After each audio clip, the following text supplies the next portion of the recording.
Como gestores públicos locais devem tratar a questão da segurança pública? O que é prioritário, especialmente em tempos de verbas curtas para as prefeituras?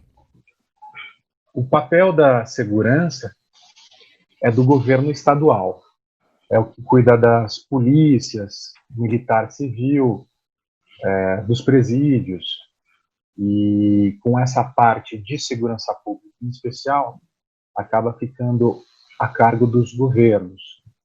A prefeitura, contudo, tem muita coisa para fazer na área de segurança pública, desde melhorias em bairros considerados lugares com maior taxa de criminalidade, de roubos e de homicídios, por exemplo, focando investimentos tanto em infraestrutura, que tendem a funcionar, como investimentos sociais, né?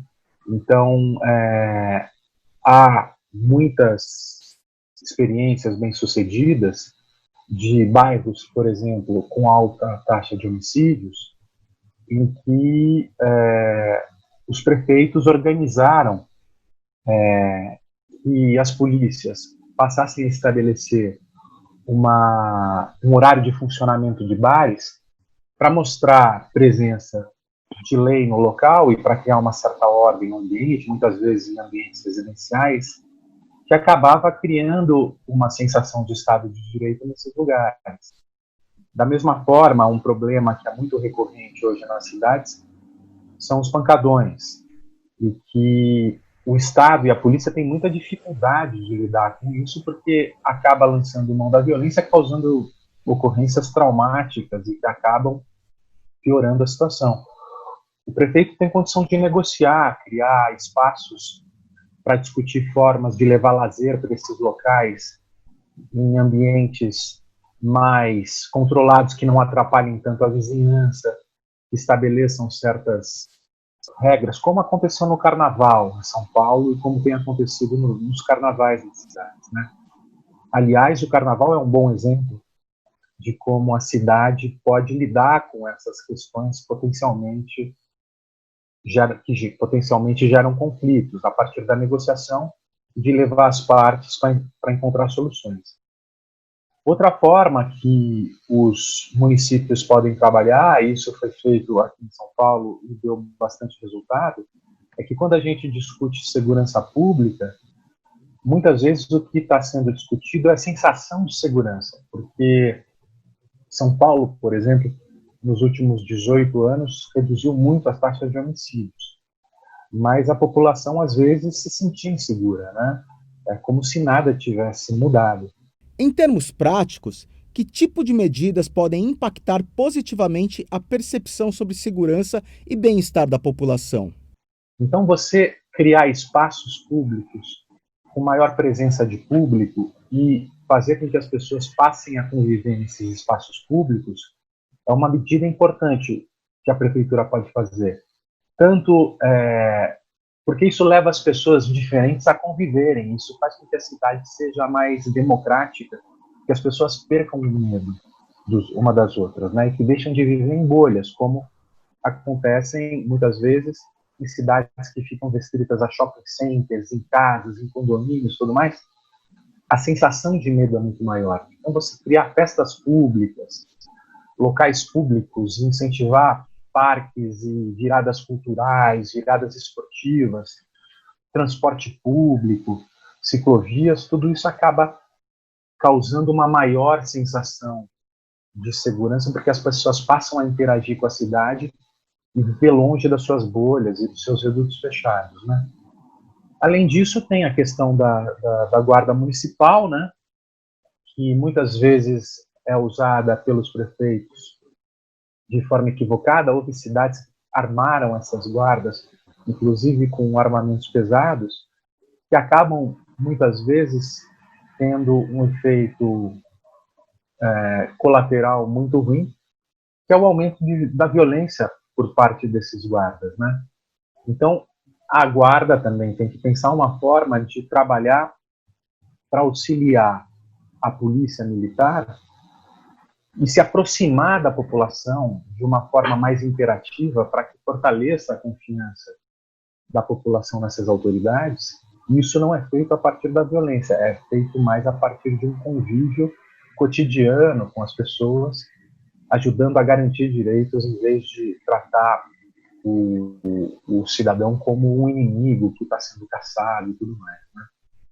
Então, essa concepção de segurança pública que muitas vezes depende do Estado, pode, se bem usada e se bem trabalhada, ser complementada pelas prefeituras, causar uma sensação de segurança maior e contribuir para os melhores resultados. A Lei 13.022 de 2014 regulamentou as atribuições das guardas municipais, que não têm poder de polícia. Entre as principais atribuições estão a prevenção da violência, preservação da vida e o exercício da cidadania e liberdades públicas. Nesse sentido, para que tipo de município faz sentido ter uma guarda municipal? E por que as guardas municipais não deveriam competir com as atribuições das polícias civil e militar, que são subordinadas aos estados? Eu acho que essa é uma discussão que tem várias pessoas que têm estudado e que podem falar com mais propriedade do que eu. Mas, então, quais os municípios e qual o tamanho da população que de repente poderia se usar melhor o trabalho das guardas. Mas eu acho que a guarda municipal, de fato, não pode simplesmente, e não deve simplesmente, reproduzir o trabalho das polícias, que inclusive tem vários problemas e precisa ser repensado também. Se aposta aqui no Brasil no modelo de segurança pública e envia os policiais para bairros considerados perigosos para fazer prisões em flagrante, encher as prisões e muitas vezes também produzir violência nesses bairros, causando raiva na molecada que se sente perseguida e caçada pela polícia, e que muitas vezes essa sensação acaba sendo que os grupos organizados e as quadrilhas organizadas precisam para chamar o jovem para fazer parte dessas quadrilhas. Então o PCC muitas vezes, por exemplo, fala: olha, o Estado é nosso inimigo, vamos bater de frente com o Estado e não abaixar a cabeça.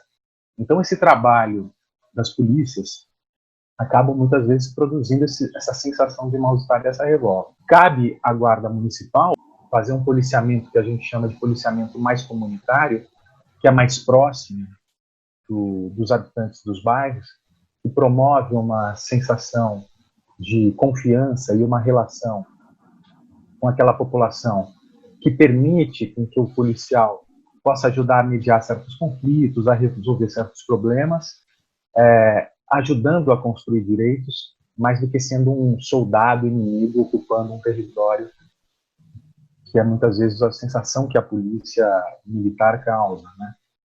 Então, essa relação de proximidade e esse despertar da confiança com as instituições é um tipo de trabalho complementar que as polícias podem fazer, e não se armar, e não ser mais um exército de guerra, que muitas vezes tem um efeito contrário ao desejado, né? Que é empurrar, muitas vezes, a molecada para o exército inimigo, né? Porque fala, bom, já que a gente é inimigo, vamos bater de frente, não vamos abaixar a cabeça, né?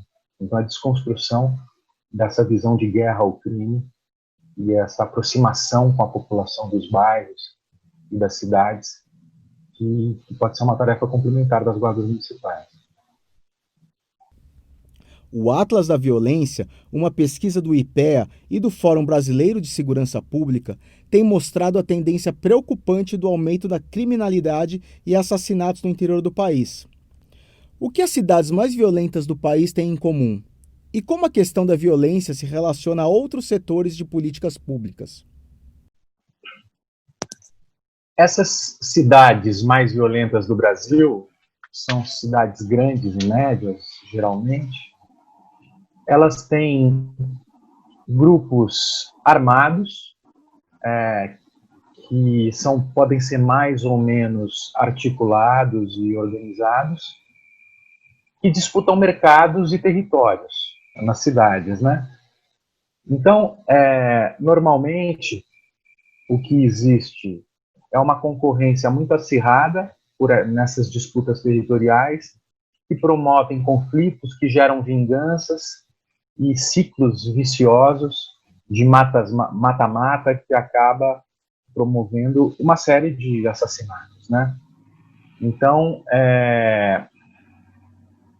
muitas vezes a polícia contribui para isso, jogando gasolina na fogueira, porque também entra nesses territórios de uma forma violenta, matando alguém de um lado, de alguém de outro, continua contribuindo para que esse processo desequilibrado de vinganças continue, né?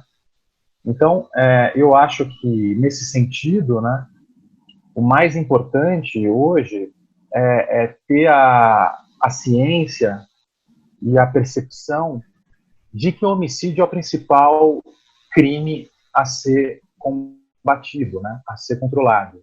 A redução dos homicídios me parece o principal desafio da segurança hoje no Brasil, que é um dos países mais violentos do mundo, e em números absolutos é o país com maior quantidade de homicídios do mundo. E para isso depende, acima de tudo, de um foco nos criminosos violentos. Porque muitas vezes, por exemplo, o tráfico de drogas é um crime que pode acontecer e acontece em vários países do mundo, como Europa, Estados Unidos e outros lugares com taxas baixas de violência, mas que você consegue controlar os excessos de consumo, o problema da dependência por outros meios, pela educação, pela cultura, pela saúde e tudo mais. Agora, ou seja, esse é um tipo de crime que é possível ser tolerado. Agora, caso o traficante seja violento e mate seu concorrente nesse comércio, esse tipo de criminoso que usa a violência é o que tem que ser prioritariamente investigado e processado, porque os recursos da segurança pública, eles são limitados. E o principal desafio é identificar os crimes que mais prejudicam o território, né? E um criminoso armado que estabelece a lei do silêncio e a lei do mais forte nesses territórios é a prioridade da segurança pública. Então, em vez de você acabar com todo o crime ou com toda a venda de drogas, o fundamental é você identificar e saber quem é o traficante ou quem é o criminoso que mata para impor seu poder nesses territórios. Então, a violência e as taxas de homicídios são um termômetro importante porque ajudam a identificar os tiranos dos territórios que tentam mandar nesses territórios, e essas pessoas são as pessoas que impedem o Estado de Direito se estabelecer nesses lugares, e por isso são as pessoas que devem ser mais visadas pelas políticas de segurança pública, né? E é o que causa um mais mal-estar nas comunidades, porque todo mundo tem que ficar quieto ou tem que abaixar a cabeça, porque tem alguém lá disposto a matar e que por isso manda, né? Então, esse me parece ser o principal desafio da segurança pública, que é a redução dos homicídios a partir da identificação e da prisão dos criminosos que usam a violência. Esses são, acima de tudo, os que devem ser mais visados.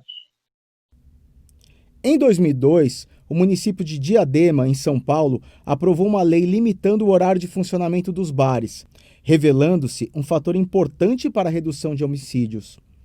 Esse tipo de lei deveria ser adotada por mais municípios brasileiros? Em caso positivo, que outras medidas deveriam ser adotadas conjuntamente?